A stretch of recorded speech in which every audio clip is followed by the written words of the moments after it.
Now, this picture right here is the #1 selling Jesus in the black community. Okay, some of you still got it at home right now. Don't lie about it. And some of us make excuses for why it's still hanging up. This has been a keepsake in my family for 20 generations. This has been a keepsake in my family for 15 generations. My grandma got that from her grandma, who got it from her grandma, who got it from her grandma, who got it from her slave master. That's right. Okay? That's right. Now, I want to make this crystal clear. And we're not talking about religion, we're talking about the imagery that we use within the religions. Understand what the word symbol means. A symbol is an object that infers more than what it appears to on the surface. Let me say it again. A symbol is an object that infers more than what it appears to on the surface. So if we use the definition of a symbol and apply it to that picture, what is being inferred? Not just that Jesus was white, but that the God is a white man. And if the white man is God, it automatically brings the conclusion that the black man is the devil. So we have to be crystal clear that when we teach our young people, that whenever you raise up the European, who is the total opposite of the African, you are automatically denigrating yourself. See, when a black child is raised believing this to be the savior, then the brain automatically associates that image with the image of every other white man that child ever sees. And so all white men become the savior. That's right. And if the white man can be the savior of the boy, then why can't an adult white man be his homosexual savior as well? Woo. Right. T-Talk.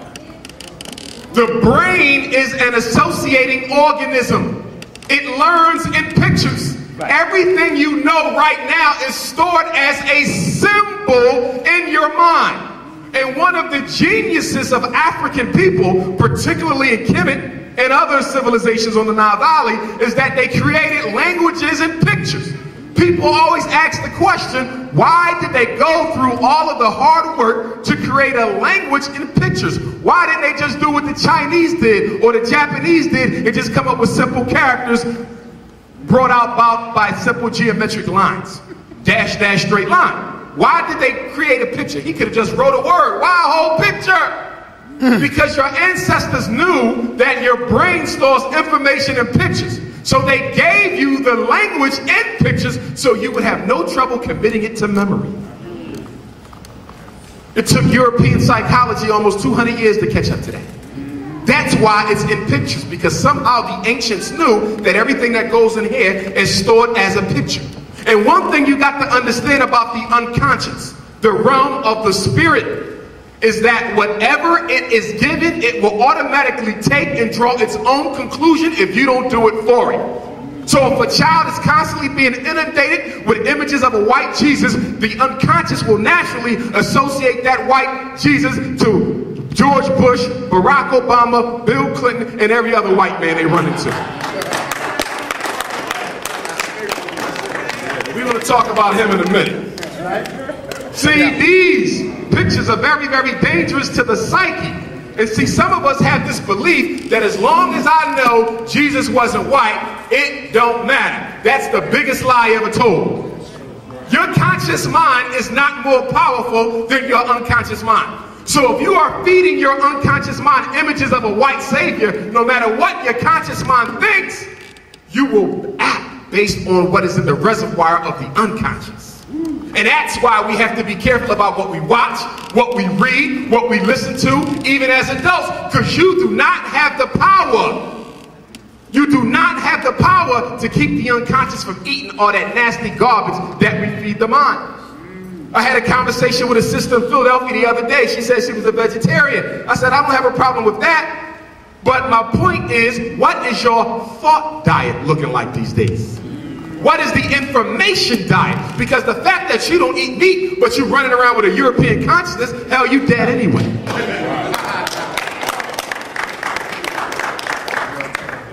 You know when you want me to go, I skip it. Just say go. All right. Now, because paintings wasn't good enough, they gave you a living image. Y'all remember this movie? This is one of the best sellers.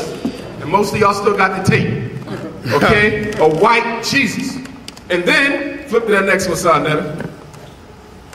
This was ridiculous because this is, what's his name? Mel Gibson.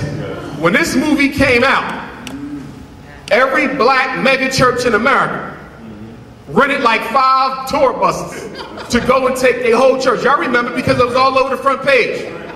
Black people spent more money to go and see Passion of the Christ than any other movie ever made. Okay? And to find out that the creator of the movie was a racist is no shock to you and I, but what about all those Negroes who made that man wealthy off of that white Jesus?